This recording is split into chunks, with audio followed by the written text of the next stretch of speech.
तो बच्चों आज हम लोग पढ़ेंगे गॉस की प्रमेय। गॉस की प्रमेय क्या है, देखिए कथन समझिए इसका क्या कह रहा है ये। गॉस की प्रमेय के अनुसार किसी बंद पृष्ठ से बद्ध कुल चुंबकीय फ्लक्स उस पृष्ठ द्वारा घेरे गए अथवा परिबद्ध नेट आवेश का 1/ε0 गुना होता है। ये गॉस की प्रमेय। चलिए लिख लेते हैं इसको। तो किसी बंद पृष्ठ से संबद्ध कुल चुंबकीय फ्लक्स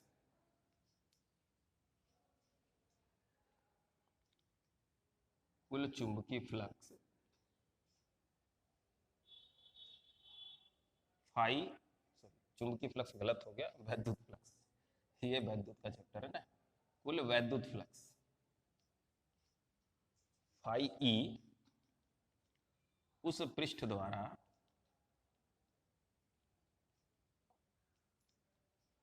बद्ध नेट आवेश क्यू का एप्सिलॉन 0 गुना 1/ε0 गुना होता है। यही गॉस की प्रमेय। देखिए कहा जा रहा है किसी बंद पृष्ठ से संबद्ध कुल वैद्युत फ्लक्स फाई ई उस पृष्ठ द्वारा बद्ध नेट आवेश क्यू का 1/ε0 गुना होता है। यानी गणितीय रूप में ये क्या कह रहा है कि फाई ई बराबर होता है किसके, Q/ε0 के। अब जैसा कि आप जानते हैं फाई ई किसी पृष्ठ से बद्ध कुल चुंबकीय फ्लक्स वैद्युत फ्लक्स कितना होता है, सरफेस इंटीग्रल या एरिया इंटीग्रल क्या लेते हैं हम, ई इंटू डी, इसके बराबर होता है।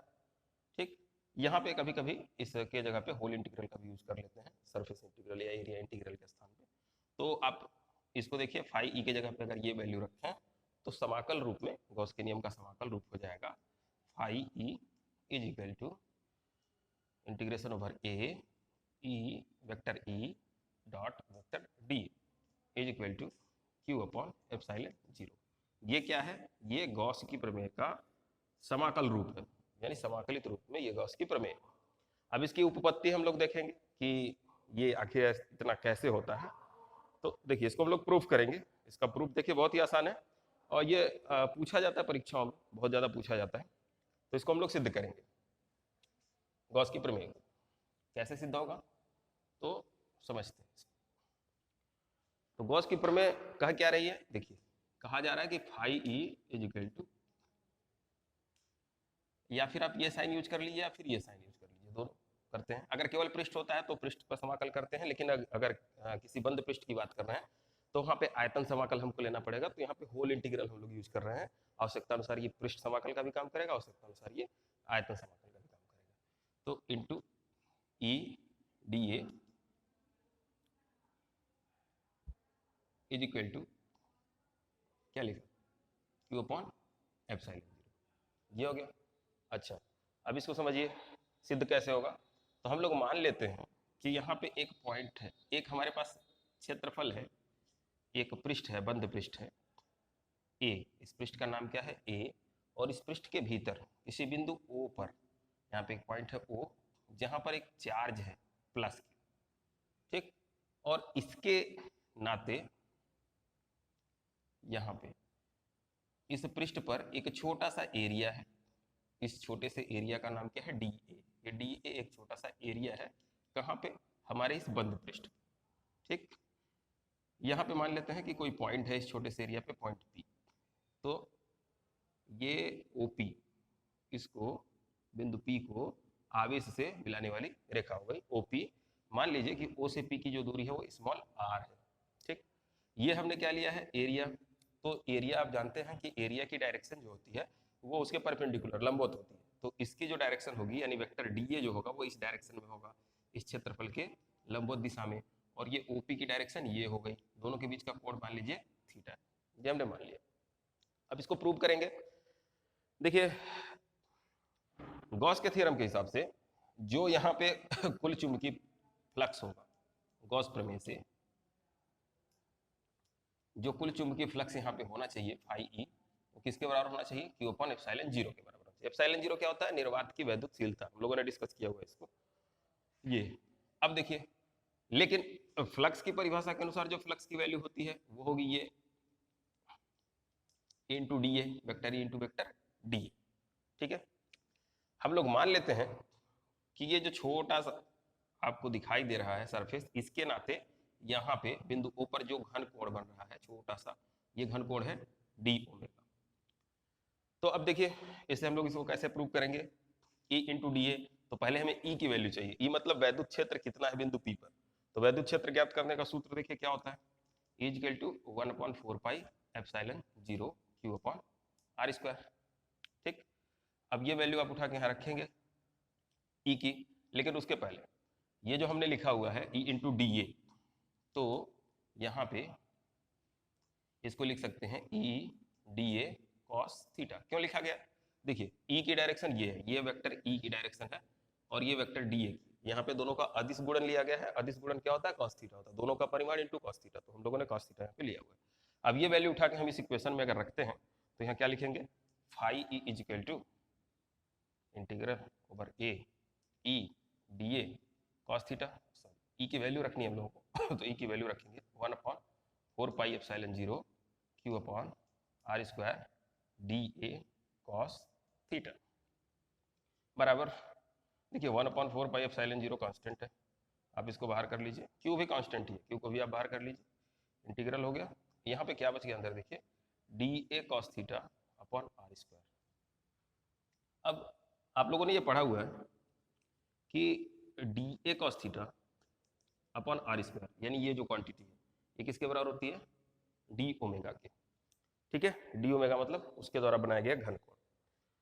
अब ये जो घन कोण है डी ओमेगा, इसका आप समाकलन कर रहे हैं पूरे पृष्ठ के सापेक्ष, तो ये छोटे से पृष्ठ के द्वारा बनाया गया कोण कितना है, डी ओमेगा है, तो पूरे पृष्ठ यानी पूरे गोले के कारण यहाँ पे बनाया गया जो कोण होगा वो कितना होगा, तो हम जानते हैं कि जो गोले का संपूर्ण पृष्ठ होता है उसके द्वारा केंद्र पर अंतरित जो कोण होता है वो होता है 4 पाई स्टेरेडियन। तो यहाँ पे डी ओमेगा किसके बराबर हो जाएगा, 4 पाई के, तो हम लिखेंगे चूंकि integral over A d omega is equal to 4 pi, इसलिए अब जो हमारा फाई ई की वैल्यू है वो कितनी होगी, क्यू अपॉन 4 पाई एप्सिलॉन 0 इंटू 4 पाई। देखिए 4 से 4 कैंसिल, पाई से पाई कैंसिल, तो फाई ई की जो वैल्यू आ गई वो कितनी आ गई, क्यू अपॉन एप्सिलॉन 0।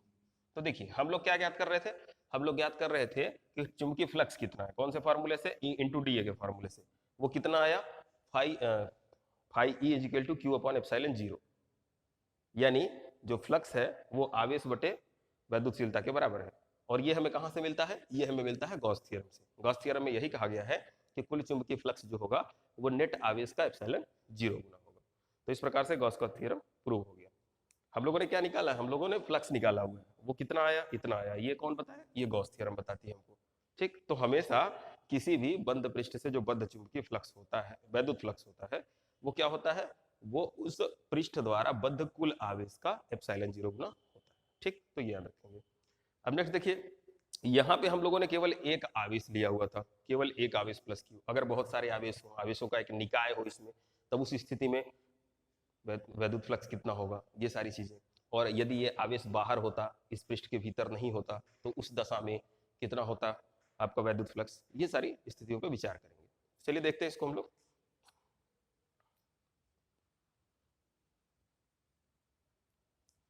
तो हम मानते हैं कि हमारे पास एक बंद पृष्ठ है और उस बंद पृष्ठ में बहुत सारे आवेश हैं। ठीक, तो यहाँ पे एक हमने ऐसे बंद पृष्ठ ले लिया और इसमें मान लीजिए बहुत सारे आवेश हैं, प्लस Q1 है, प्लस Q2 है, माइनस Q3 है और Q4 है, ऐसे बहुत सारे आवेश। ठीक, तो इसके कारण कुल जो वैद्युत फ्लक्स होगा वो इन सभी आवेशों के कारण जो अलग अलग वैद्युत फ्लक्स है उसके योग के बराबर होगा। जैसे देखिए, पहले आवेश Q1 के नाते जो फ्लक्स होगा, Q1 के नाते जो फ्लक्स होगा φ1, मान लीजिए इसको हम लिखते हैं फाई E1, तो वो कितना होगा, Q1 अपॉन एप्सिलॉन 0। ठीक, ठीक इसी प्रकार से दूसरे के नाते फाई E2 बराबर क्या होगा, Q2 अपॉन एप्सिलॉन 0। तो कुल के नाते क्या होगा, कुल के नाते जो कुल वैद्युत फ्लक्स यहाँ पे होगा फाई E, वो किसके बराबर होगा, इन सब के योग के बराबर होगा। यानी कि Q1 upon epsilon 0 plus Q2 upon epsilon 0 plus Q3। अब देखिए Q3 माइनस है तो यहाँ पे माइनस लेंगे, Q3 upon epsilon 0 plus Q4 upon epsilon 0। देखिए एप्सिलॉन 0 सब में है तो अब कॉमन कर लीजिए, एप्सिलॉन 0 क्या आ गया, Q1 plus Q2 minus Q3 and plus Q4। तो हम क्या कर सकते हैं, हमें आवेशों का यहाँ पे बीजगणितीय योग लेना है, तो आप इसको ऐसे भी लिख सकते हैं 1 upon epsilon 0 into sigma Q. Sigma Q का मतलब क्या हो गया, आवेशों का बीजगणितीय योग। बीजगणितीय योग का मतलब क्या हो गया, चिन्ह को ध्यान में रख के आपको योग ज्ञात करना है। तो अगर आवेशों का निकाय होगा जिसमें एक से अधिक आवेश होंगे तो उस दशा में हम लोग ऐसे निकाल लेंगे। अब एक और स्थिति है, उस पर भी विचार करेंगे कि अगर जो आवेश हमारा वो भीतर ना होता पृष्ठ के, उससे बाहर होता, ठीक, तो उस दशा में वैद्युत फ्लक्स क्या होता। तो देखिए अगर कोई आवेश आपके गॉसियन पृष्ठ के बाहर है तो उस दशा में उसके द्वारा जो चुंबकीय फ्लक्स उत्पन्न होता है, उस पृष्ठ से बद्ध जो चुंबकीय फ्लक्स होता है उसका मान होता है 0। क्यों होता है, चलिए समझ लेते हैं इसको।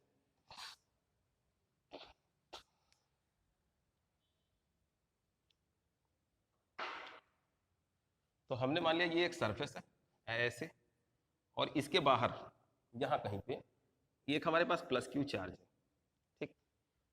तो इसके नाते इस पृष्ठ से बद्ध जो वैद्युत फ्लक्स होगा वो कितना होगा, ये हम ज्ञात करना चाहते हैं। तो इसको मान लीजिए पॉइंट ए है, ए पर ये आवेश क्यू है, तो यहाँ से ऐसे आप इसको मिलाइए तो ये दो जगह पे शंकु परिच्छेद काटता है, एक यहाँ पे काटता है, एक यहाँ पे काटता है। यहाँ का एरिया मान लीजिए है DA1 और यहाँ का जो एरिया है वो मान लीजिए है DA2। अब समझिएगा, यहाँ से अगर वैद्युत बल रेखा गुजरेगी तो DA1 से वो भीतर की तरफ जाएगी, जबकि DA2 से वो कहाँ जाएगी, बाहर की तरफ जाएगी, ठीक। तो हम क्या कहेंगे, DA1 से गुजरने वाला वैद्युत फ्लक्स ऋणात्मक है। हम लोगों ने पढ़ा था कि अगर अंदर की तरफ आती है तो उसको क्या कहते हैं कि ऋणात्मक वैद्युत फ्लक्स है, और बल रेखाएं बाहर की तरफ जाती है तो उसको क्या कहते हैं कि धनात्मक वैद्युत फ्लक्स है। तो यहाँ पे जो वैद्युत फ्लक्स है DA1 पे वो ऋणात्मक है, और यहाँ पे जो वैद्युत फ्लक्स है DA2 पे वो क्या है, धनात्मक है। तो अगर हम बात करें कि यहाँ पे नेट फ्लक्स कितना हुआ, नेट फ्लक्स कितना हुआ, तो नेट फ्लक्स क्या हो जाएगा, 0, ठीक। दूसरे तरह से समझिए, गॉस थ्योरम क्या कहता है, गॉस थ्योरम ये कहता है कि किसी भी पृष्ठ से बद्ध जो चुंबकीय फ्लक्स होता है वो उस पृष्ठ द्वारा घिरे गए नेट आवेश का एप्सिलॉन 0 गुना होता है। तो इस पृष्ठ द्वारा घिरा गया नेट आवेश कितना है, कितना है, 0। यहाँ अंदर कोई आवेश ही नहीं है, तो स्वाभाविक सी बात है phi is equal to Q upon epsilon 0। अगर क्यू क्या है, पृष्ठ द्वारा घिरा आवेश, यहाँ पे पृष्ठ द्वारा घिरा आवेश कितना है, 0 है, तो यहाँ पे 0 रखेंगे आप तो 0 बटा एप्सिलॉन 0 कितना आएगा, 0, यानी जो वैद्युत फ्लक्स है यहाँ पे वो कितना होगा, 0 होगा। तो इस तरह से हमने देख लिया कि अगर आवेश हमारा पृष्ठ के भीतर ना होकर के उसके बाहर उपस्थित हो तो वहां पे जो मान होता है वैद्युत फ्लक्स का वो 0 होता है। तो आप इसको याद रखेंगे, और गॉस थ्योरम आप लोग 2 से 3 बार जरूर प्रैक्टिस कर लीजिएगा, बहुत फेवरेट क्वेश्चन है यूपी बोर्ड का, बहुत पूछा जाता है, या तो स्टेटमेंट ही पूछ ली जाएगी या फिर प्रूव करने के लिए कह दिया जाएगा। आगे हम लोगों को इस पे एप्लीकेशंस हैं, गॉस थ्योरम के अनुप्रयोग हैं। देखिए गॉस का प्रमेय अपने आप में बहुत प्रभावशाली प्रमेय है, इसकी सहायता से हम लोग इसका प्रयोग करते हुए कहीं पर भी बड़े आसानी के साथ हम लोग वैद्युत क्षेत्र की तीव्रता यानी कैपिटल ई ज्ञात कर सकते हैं। ये आपने ध्यान दिया होगा जब हम लोग इसका समाकलन रूप लिख रहे थे तो ये कुछ ऐसा आया था, A into D A is equal to Q upon epsilon 0।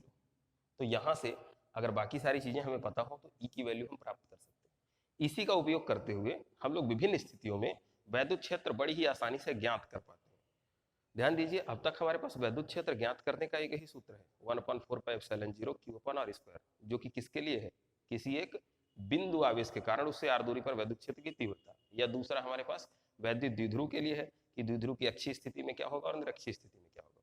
किंतु अगर प्रश्न बन जाए कुछ इस तरह से कि एक गोला है, ठीक, उसके पूरा आवेश है तो उसके नाते कहाँ होगा, या हमारे पास एक चादर है, वो चादर पूरी आवेशित है तो इसके कारण इससे कुछ दूरी पर यहाँ पर वैद्युत क्षेत्र की तीव्रता कितनी होगी, तो ये सारे उन सूत्रों की सहायता से नहीं किया जा सकते। तो इस दशा में हम लोग क्या करते हैं, गॉस के प्रमेय की प्रयोग करते हैं और उसकी सहायता से बड़ी ही आसानी से कहीं पर भी किसी भी आकार का हमारा पृष्ठ क्यों ना हो उससे संबंधित हम लोग वैद्युत क्षेत्र की तीव्रता बड़ी ही आसानी से ज्ञात कर पाते हैं। तो इसको हम लोग नेक्स्ट लेक्चर में डिस्कस करेंगे।